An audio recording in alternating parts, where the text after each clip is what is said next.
Alhamdulillahirobbilalamin. Wassalatu wassalamu ala sayyidina Muhammadin wa ala alihi wa sahbihi ajmain. Amma ba'd.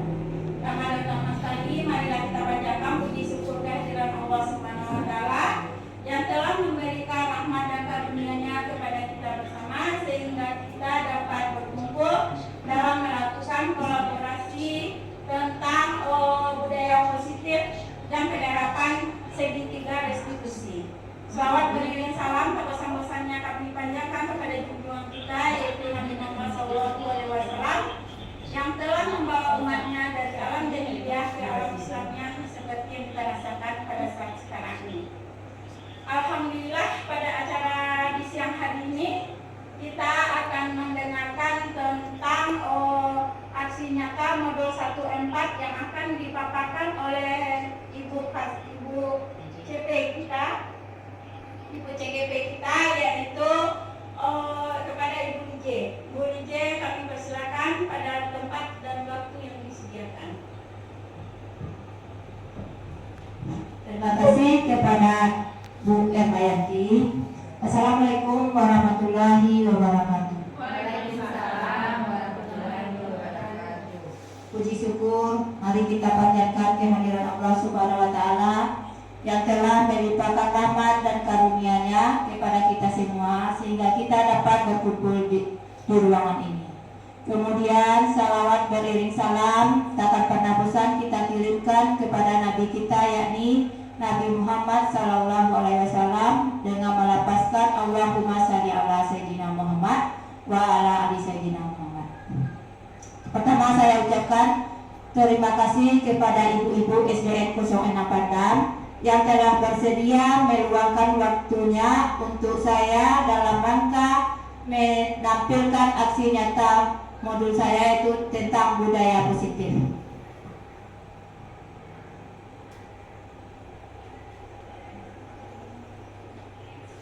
Yang pertama, perkenalkan fasilitator saya itu Arneli Amril, kemudian pengajar prakteknya Bu Cici Purnamasari, dan saya sendiri sebagai CDP Angkatan 11 yaitu DJ Erwinda.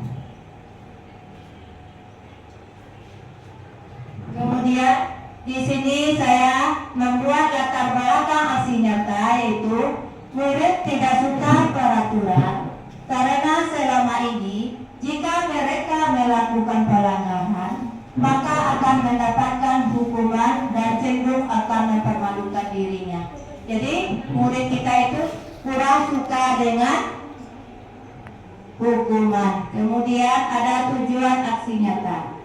Yang pertama, menciptakan murid yang mereka dan disiplin diri yang kuat.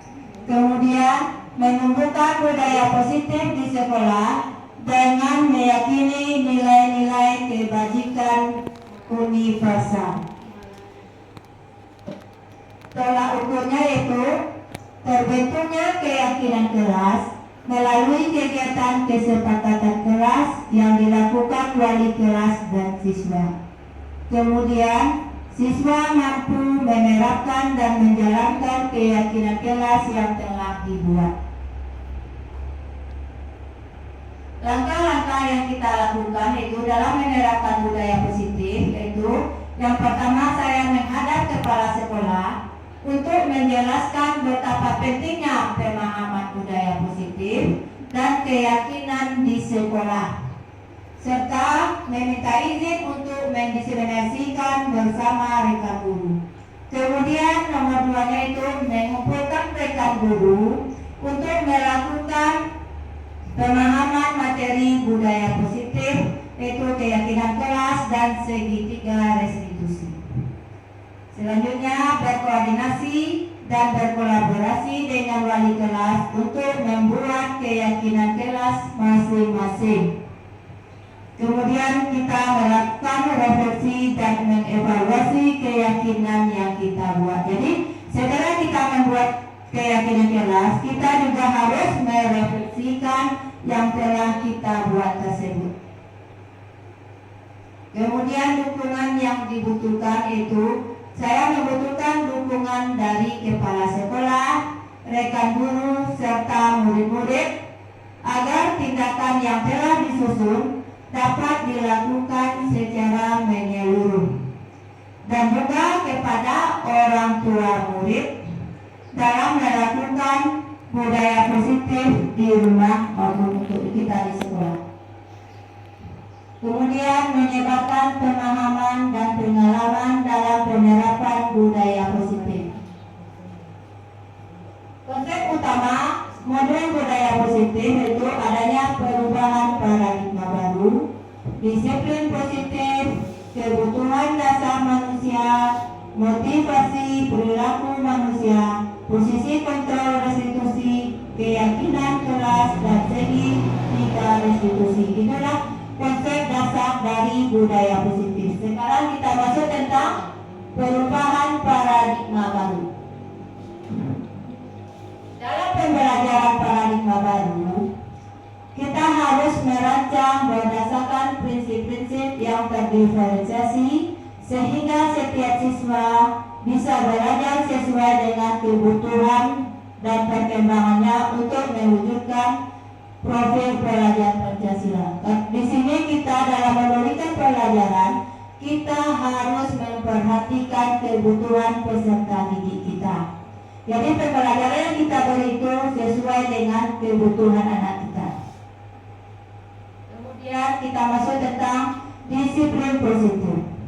Dalam budaya kita, disiplin dimaknai sebagai sesuatu yang dilakukan seseorang pada orang lain untuk mendapatkan kepatuhan. Kita cenderung menghubungkan kata disiplin dengan ketidaknyamanan. Sebagai pendidik, kita tentunya harus menciptakan anak kita yang memiliki disiplin, sehingga mereka bisa berperilaku yang mengarah kepada nilai-nilai kebajikan universal. Dalam memiliki motivasi intrinsik, bukan ekstrinsik. Jadi motivasi itu harus dari intrinsik, itu dari dalam diri kita, bukan dari orang lain, tetapi harus kita mulai dari diri kita terlebih dahulu.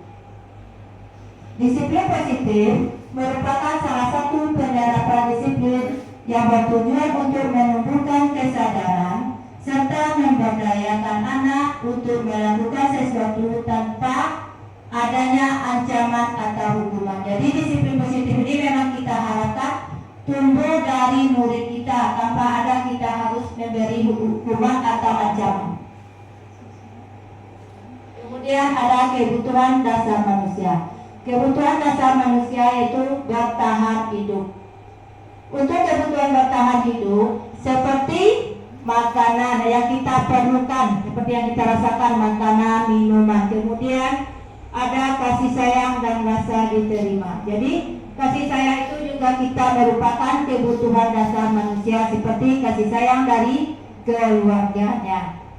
Kemudian ada penguasaan, kebebasan. Jadi kebutuhan manusia itu juga ada kebebasan. Jadi manusia itu tidak terkait dengan hukuman atau peraturan. Jadi manusia itu juga mempunyai kebebasan dan juga kesenangan.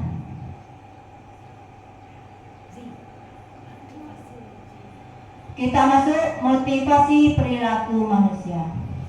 Motivasi merupakan dorongan yang timbul pada diri seseorang secara sadar atau tidak sadar untuk melakukan suatu tindakan dengan tujuan tertentu. Motivasi contohnya menghindari ketidaknyamanan, kemudian mendapatkan imbalan atau penghargaan dari orang lain, kemudian menghargai nilai-nilai kebajikan dari diri sendiri.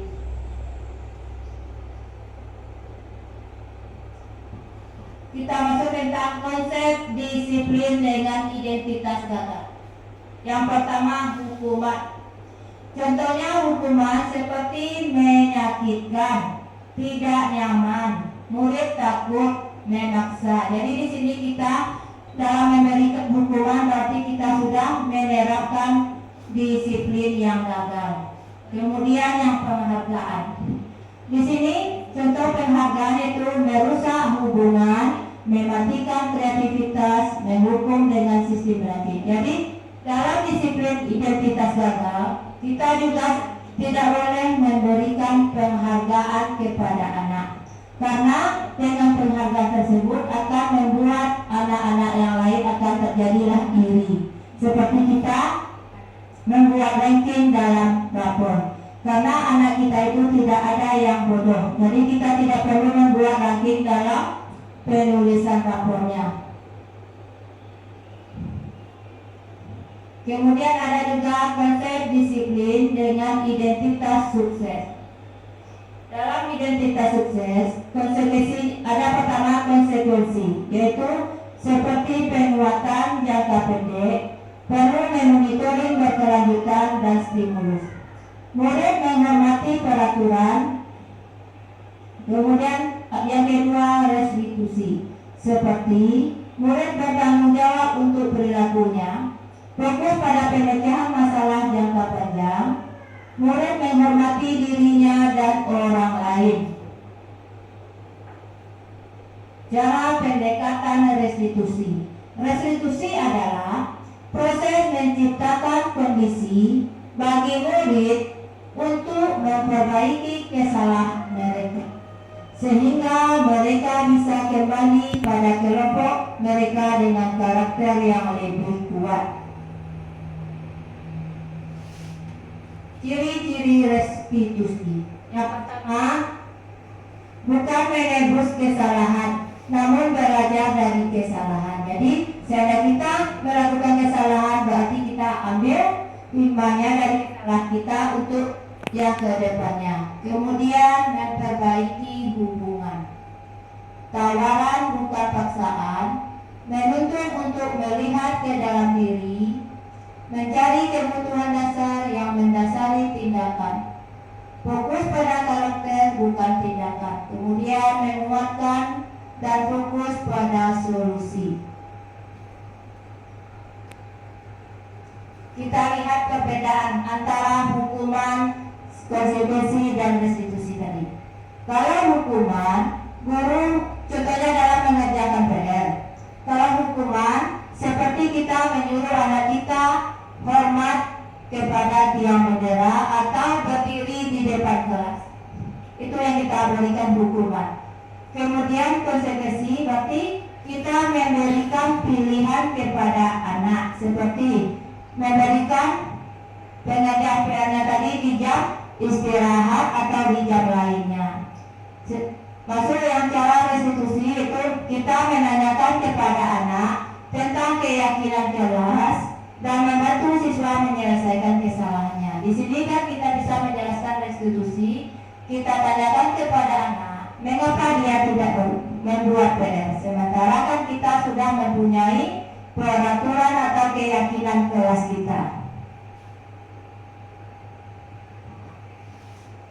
Kita masuk materi berikutnya, itu tentang posisi kontrol restitusi. Contoh penerapan 5 posisi kontrol dalam kasus siswa tidak memakai atribut yang lengkap saat upacara bendera. Kalau sebagai yang pertama itu sebagai penghukum. Kalau sebagai penghukum, contohnya itu patuhi aturan sekolah. Berarti anak harus taat kepada aturan di sekolah. Kemudian pembuat rasa bersalah. Berapa kali ibu contoh kalimatnya, berapa kali ibu harus memberitahu kamu, ibu kecewa sama kamu. Berarti pembuat rasa bersalah ada pada dirinya setelah memberikan pilihan kepada anak, tetapi di dalam diri gurunya terasa kurang nyaman. Kemudian sebagai teman, posisi sebagai teman itu, ayolah yang tertib, buat ibu bangga. Kali ini tidak apa-apa kamu membuat kesalahan.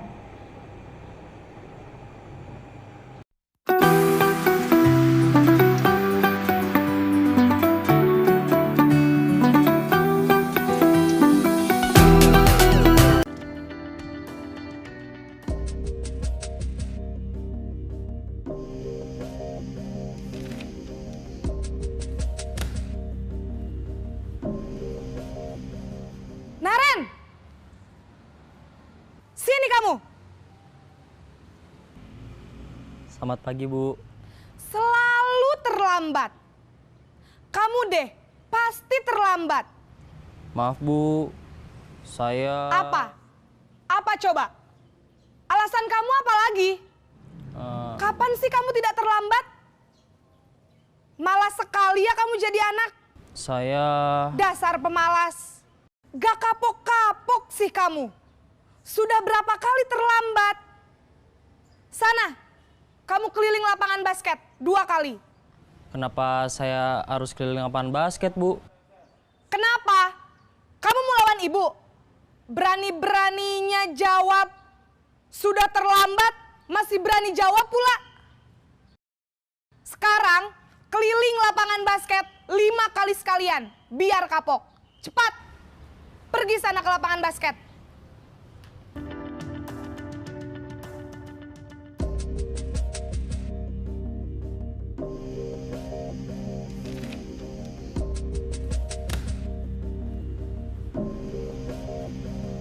Naren!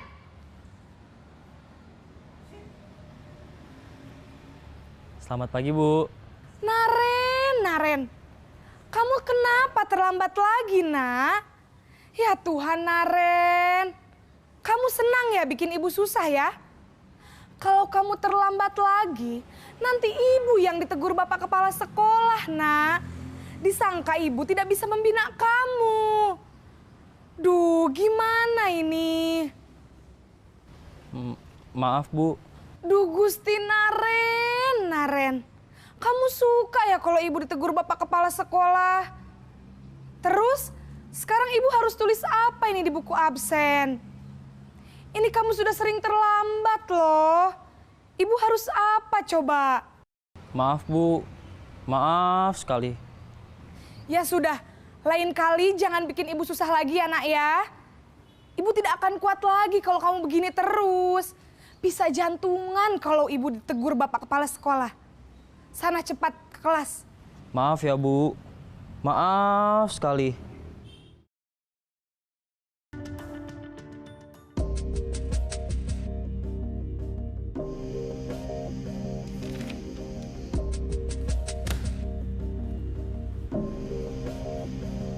Naren!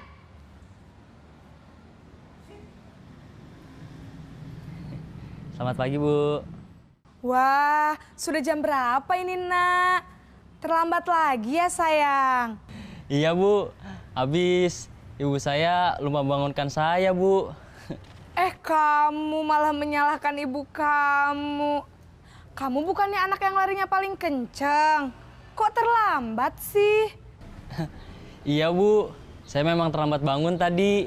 Jadi, biarpun saya lari kencang, tetap gak kekejar, Bu.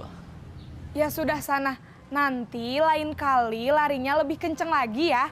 Biar gak terlambat lagi. Bikin seneng ibu, demi ibu. Bisa kan?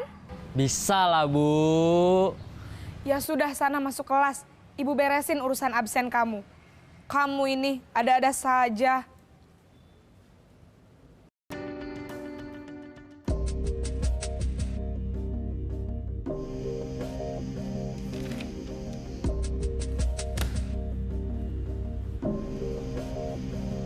Naren!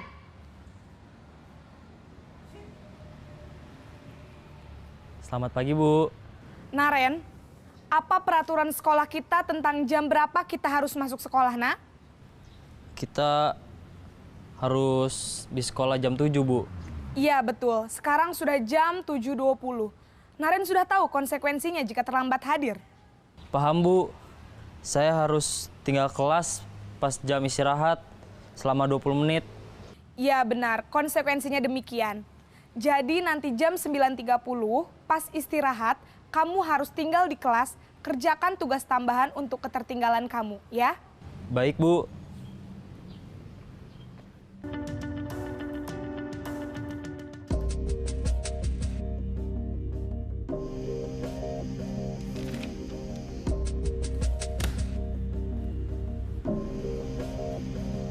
Naren!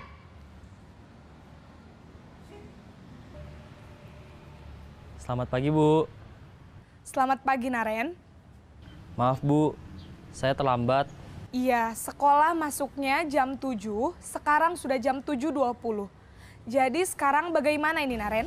Maaf Bu, saya lupa setel alarm saya semalam. Baiklah, menurut kamu, keyakinan sekolah yang mana yang perlu kamu tingkatkan?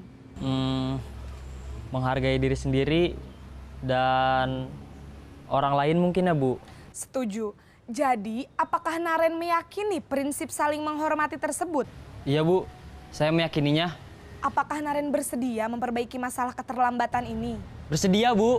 Bagaimana kamu akan perbaiki masalah keterlambatan ini? Saya akan coba untuk tidak lupa menyetel alarm saya Bu. Baik, kalau Naren lupa menyetel alarm di rumah, ada orang yang kira-kira bisa bantu mengingatkan tidak? Ada Bu, kakak saya, Kak Ema. Ada lagi selain Kak Ema? Selain Kak Ema, ada ibu saya. Baik, jadi yang mengingatkan Naren adalah Kak Ema dan ibu kamu ya? Kira-kira akan mulai setel alarm kapan nih Naren? Setelah pulang sekolah, akan segera saya lakukan.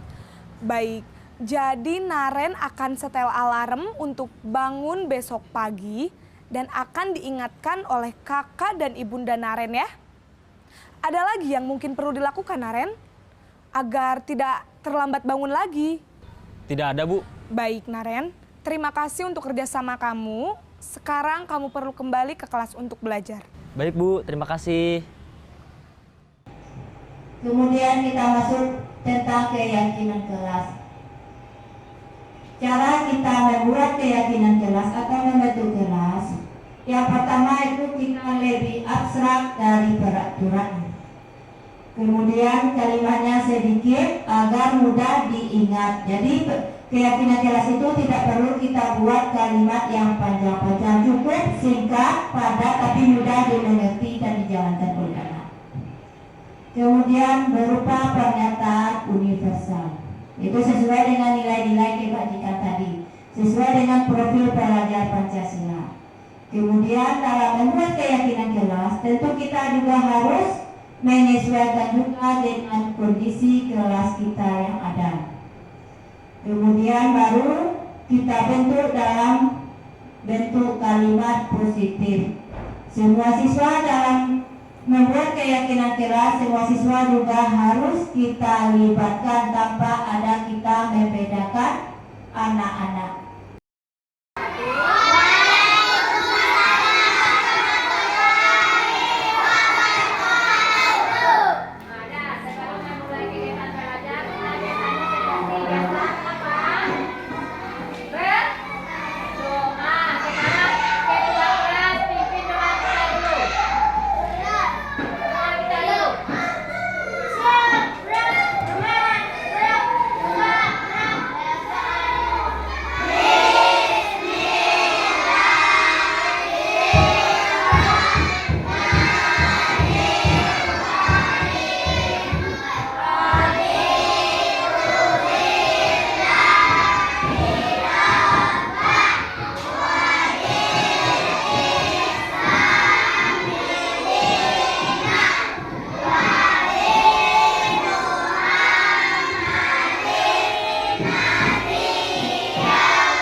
Setelah kita sudah ada, kita lanjut nanti pelajaran kita ya. Kita dengan Assalamualaikum warahmatullahi wabarakatuh.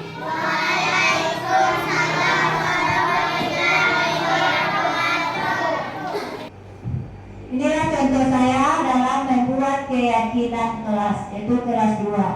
Gambar yang pertama yaitu saya menjelaskan kepada anak murid saya langkah-langkah yang akan kita buat. Seperti apa kata yang ingin dia katakan untuk keyakinan kelas. Kemudian anak-anak saya menempelkannya ke depan kelas. Setelah menempelkannya, kami menyepakati apa yang akan dijadikan keyakinan kelas. Setelah itu baru saya buatkan seperti poster. Termasuk tentang segitiga restitusi. Dalam segitiga restitusi ini ada 3 langkah yang harus kita lakukan. Yang pertama, kita harus menstabilkan identitas. Kita semua akan melakukan hal terbaik yang bisa kita lakukan. Kemudian langkah yang kedua, validasi tindakan yang salah. Jadi dalam validasi tindakan yang salah, semua perilaku atau kesalahan yang dilakukan oleh seseorang pasti mempunyai alasan dia berbuat seperti itu. Yang terakhirnya kita menanyakan keyakinan. Kita semua memiliki motivasi internal, bukan eksternal. Jadi motivasi itu memang berasal dari kita sendiri. Contoh penerapan segitiga restitusi yang salah saya lakukan.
Ya, itulah contoh penerapan segitiga restitusi yang telah saya lakukan.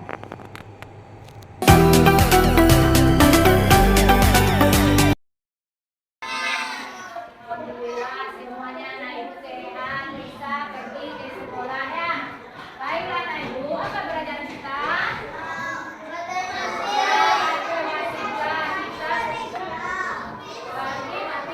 Matematika. Sekarang kita belajar matematika tentang membaca bilangan.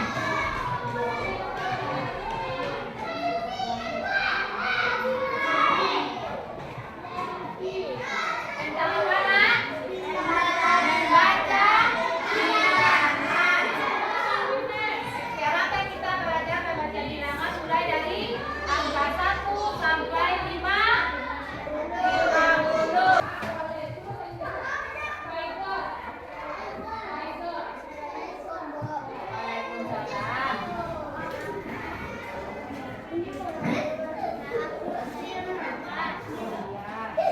Kamu terlambat hari ini ya, silakan duduk dulu ya.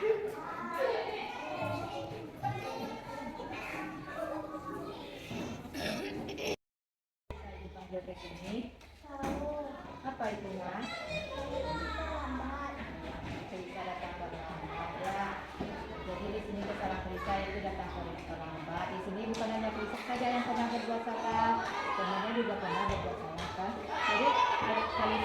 punya alasan kenapa Kalisa datang terlambat? Kemudian kan kita udah ada keyakinan kita. Jadi keyakinan kita mana yang Kalisa lambat?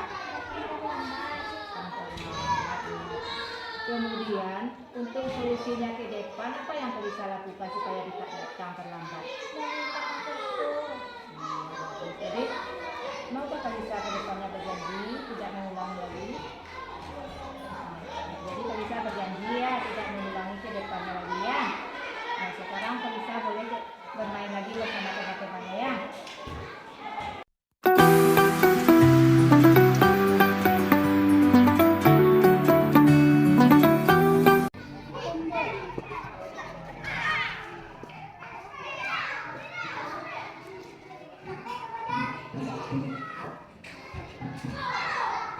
Zalpa tahu kenapa Zalpa dipanggil?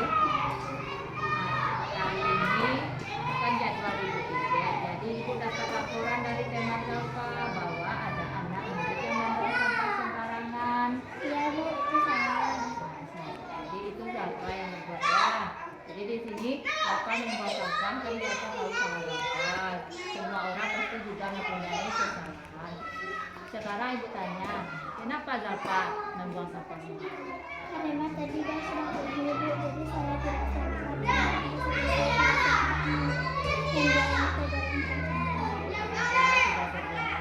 Jadi sekarang tahu nggak Zalpa? Kira-kira sekolah apa yang mau Zalpa langgar? Nah, jadi untuk kedepannya apa solusi Zalpa tentang kesalahan Zalpa? Tidak mengulanginya, membuang sampah di tempatnya. Jadi Zalpa berjanji tidak mengulanginya lagi dan selalu membuang sampah sesuai ke tempatnya. Nah sekarang Zalpa boleh bermain lagi dengan teman-temannya. Mungkin itu penampilan dari aksi nyata saya. Saya ucapkan terima kasih dan saya kembalikan kepada Bu Yanti. Terima kasih banyak kita ucapkan kepada Ibu Ije yang telah berbagi ilmu dengan kita bersama. Semoga apa yang dipaparkan Bu Ije bisa kita manfaatkan di sekolah masing-masing. Apakah ada pertanyaan dari teman-teman mengenai modul yang diterapkan oleh Bu Ije? Kami persilakan.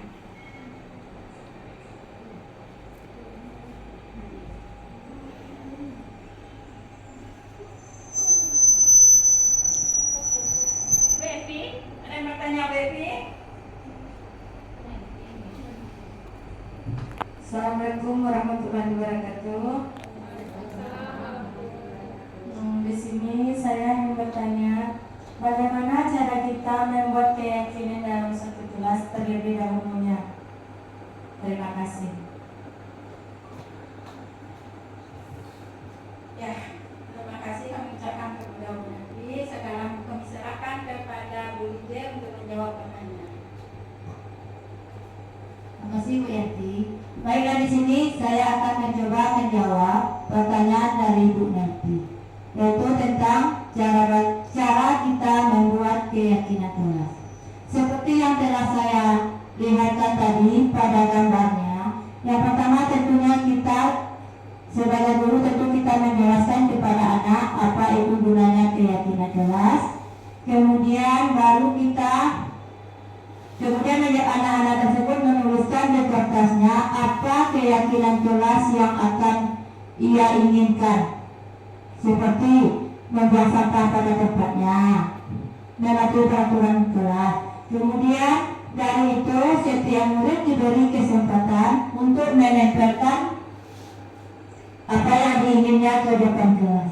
Setelah menempelkan, semua murid bersama guru menyepakati dari keyakinan kelas yang telah ditempelkan anak tersebut. Kita sepakati mana yang cocok yang akan kita lakukan di kelas kita. Setelah kita mendapatkannya, baru kita menjadikan kalimat positif. Mungkin itu penjelasan dari saya kepada Bu Yanti.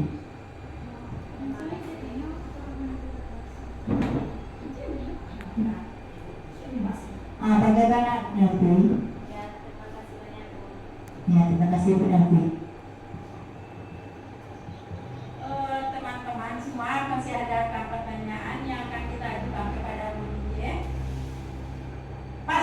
semuanya ya. Jadi yang diberikan yang dipaparkan Bu Lije itu sangat mendetail sehingga kita mudah tuh memahaminya. Yang mana di sini kita memerlukan adanya kesepakatan jelas, yaitu sepakat antara guru dan anak. Jadi hubungan itu tidak hanya sepihak. Ya, hanya inilah yang dapat disampaikan. Nah, kami sudahi dengan Assalamualaikum warahmatullahi wabarakatuh.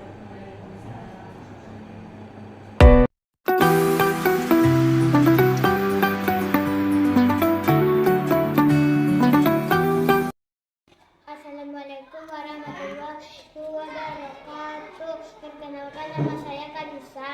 Saya kelas 2 SDN 06 Bandang. Saya senang hari ini bisa mengobrol dengan Ibu Lije. Saya bisa menyelesaikan masalah datang terlambat. Assalamualaikum warahmatullahi wabarakatuh. Perkenalkan, nama saya Zarfatalia. Saya kelas 6. Saya dari SDN 06 Bandang. Saya senang berbicara dengan Bu Lije karena saya berbuat salah dan memberikan solusi yang baik. Terima kasih. Nah, Assalamualaikum warahmatullahi wabarakatuh. Perkenalkan, saya Feni Sonari. Jabatan saya di sini yaitu seorang pengawas Kecamatan Bonjol. Kemarin saya mengikuti diseminasi pembelajaran penerapan budaya positif yang dilakukan oleh Ibu Lije Erwinda, di mana Ibu Lije Erwinda melakukan diseminasi merupakan salah satu untuk memenuhi tugas sebagai calon guru penggerak Angkatan 11 Kabupaten Pasaman. Saya memberikan apresiasi yang luar biasa kepada Ibu Lije Erwinda karena materi yang disampaikan oleh Ibu Lije Erwinda mengenai penerapan budaya positif sangat menarik dan menginspirasi serta sangat dibutuhkan dalam menciptakan pembelajaran yang berpihak kepada murid. Adapun beberapa hal yang dapat saya ambil kesimpulan dari diseminasi yang disampaikan oleh Ibu Lije Erwinda. Yang pertama yaitu kita harus mengetahui dan memahami 5 kebutuhan dasar. Jadi setiap anak yang melakukan kegiatan yang tidak sesuai dengan harapan kita, mungkin saja mereka tidak terpenuhi salah satu kebutuhan dasar mereka, seperti mungkin kebutuhan bertahan hidup, mengenai penguasaan, kebebasan, kasih sayang maupun kesenangan. Contohnya saja saya dapat mengambil contoh dari penyampaian oleh Ibu Lije Erwinda yaitu mengenai kesenangan. Mungkin saja kita sebagai seorang guru pada saat kegiatan pembelajaran kita lebih suka menyampaikan materi pembelajaran secara monoton tanpa bervariasi seperti ceramah. Padahal kesenangan kalau anak-anak SD itu mereka lebih cenderung kesenangannya bermain. Nah, jadi bagaimanakah teori kita nantinya agar murid SD itu terpenuhi kebutuhannya yaitu belajar sambil bermain. Kalau seandainya kita sebagai seorang guru mampu menciptakan pembelajaran belajar sambil bermain, mungkin saja tujuan pembelajaran tersebut akan dapat terlaksana dengan baik. Yang kedua yang dapat saya ambil dari diseminasi Bu Lije Erwinda tersebut mengenai segitiga restitusi, yang mana segitiga restitusi ini sangat berperan penting dalam menumbuhkan motivasi dalam diri murid dan dalam menyelesaikan suatu permasalahan yang terjadi, baik antara murid dengan murid maupun dalam antara guru dengan rekan guru serta kepala sekolah.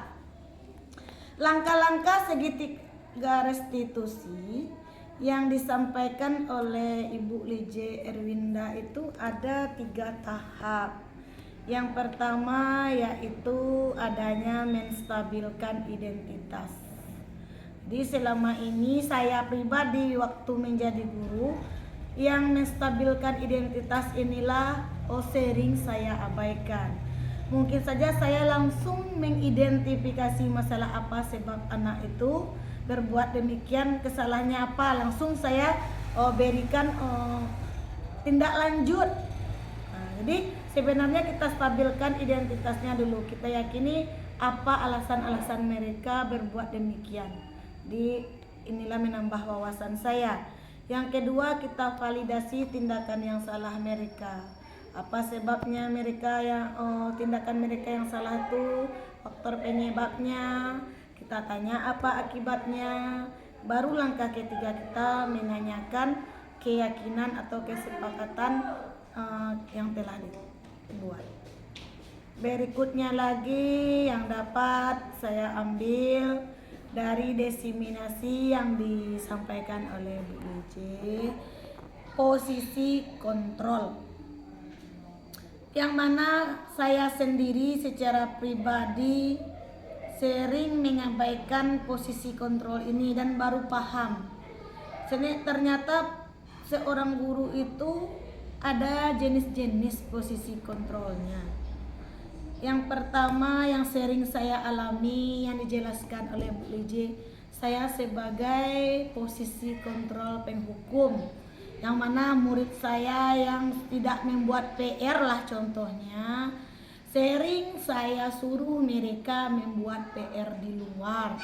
Ternyata setelah saya mengikuti diseminasi Ibu Lije, tindakan yang saya lakukan salah, di mana murid tetap akan mengerjakan tugasnya di luar, namun dengan perasaan yang tidak nyaman, sehingga kalau dia ibu gurunya tidak menghukumnya, tidak akan dia membuat PR. Jadi kesadaran dirinya itu akan berkurang.